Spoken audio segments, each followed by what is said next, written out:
Chicago's air pollution levels are among the worst in the nation. That's according to the American Lung Association. The agency ranks Chicago the city with the 16th worst air quality in the nation. And that report comes on the heels of Mayor Lori Lightfoot's plan to reduce greenhouse gas emissions by 60% by 2025. And joining us now are Angela Tin, National Senior Director of Clean Air Initiatives at the American Lung Association, and Anthony Moser, a founding member with the group Neighbors for Environmental Justice. And we should note we invited a representative from the city, but they declined our offer tonight. We're glad that you're with us. First, Angela Tin, what landed Chicago at the 16th spot on this list of most polluted cities?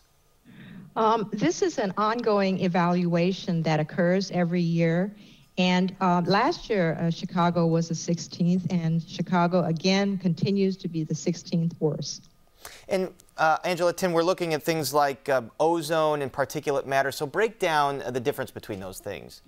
Okay. Ozone is formed by the chemical reaction between nitrogen oxides, sunlight, heat, and chemicals. And they form together in the atmosphere to continue to combine and form into ozone.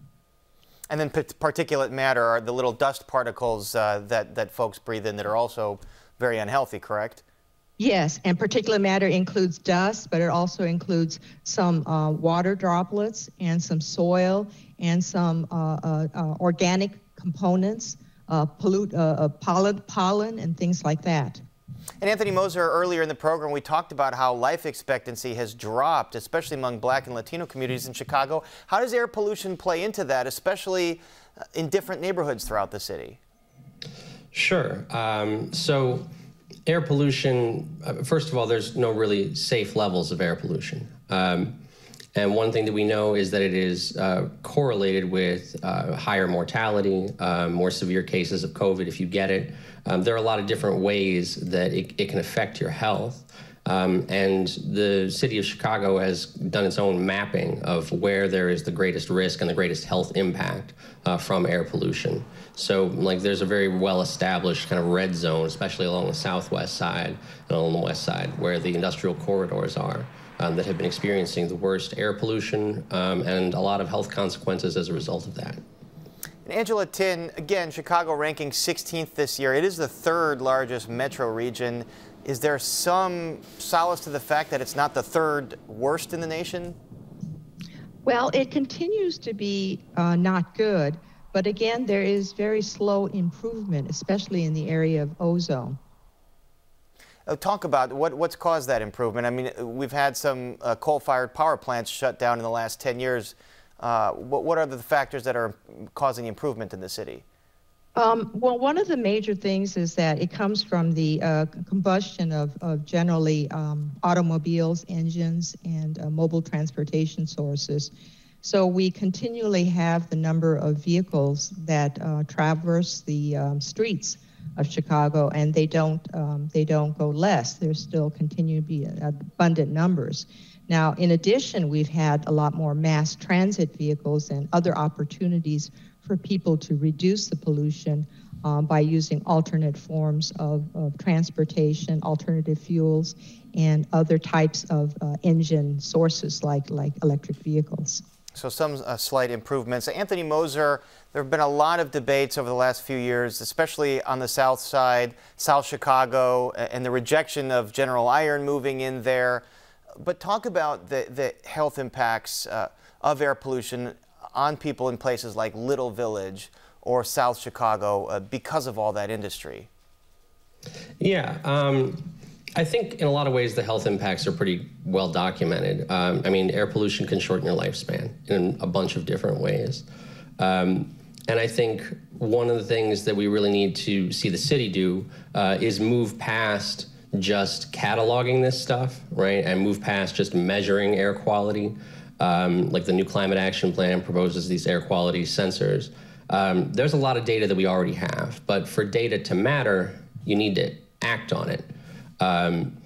And that means, you know, when we're talking about vehicle traffic or trucks and cars, and there's a lot of warehousing connected to that stuff, generates a lot of air pollution.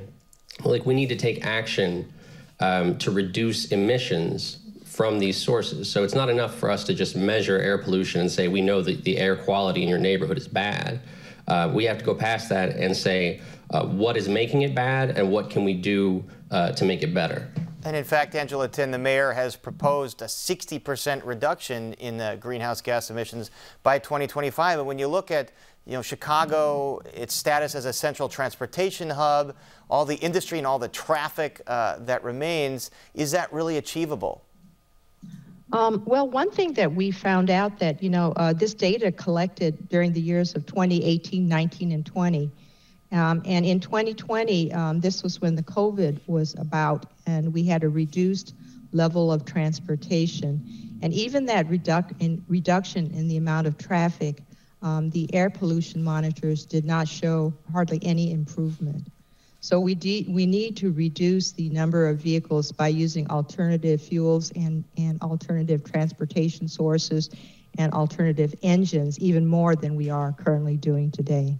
And we'll have to see if that's a big part of this plan for the city going forward. Anthony, you mentioned that your organization has crowdfunded air monitors and different ways to sort of mitigate pollution in certain neighborhoods. Tell us more about these efforts. Sure. I mean, we have done our own air monitoring just on a community basis, pretty much starting from when Matt Asphalt opened up in 2018 across from McKinley Park, which is kind of what got us started and organizing.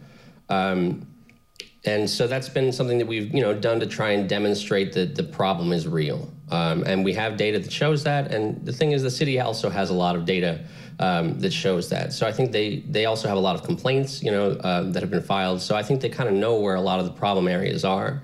And really what we need to see is movement around addressing those problems. And so like, you said 60% reduction there in greenhouse gases is the target. I noticed in the city's climate action plan that they said that 17% of our greenhouse gas emissions come from manufacturing industries and construction. And a lot of those manufacturing industries are located all along the southwest side in the industrial corridors. But a good question is then how much of that industrial activity and how much of that construction is a direct result of city contracting and city projects.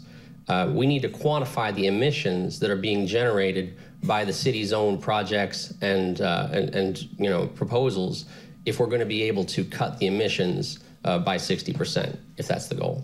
And as I understand, Matt Asphalt in McKinley Park, they do produce asphalt that the city uses to pave roads. So a lot of things to look at here, and our thanks to Angela Tin and Anthony Moser. Thank you. Thank you.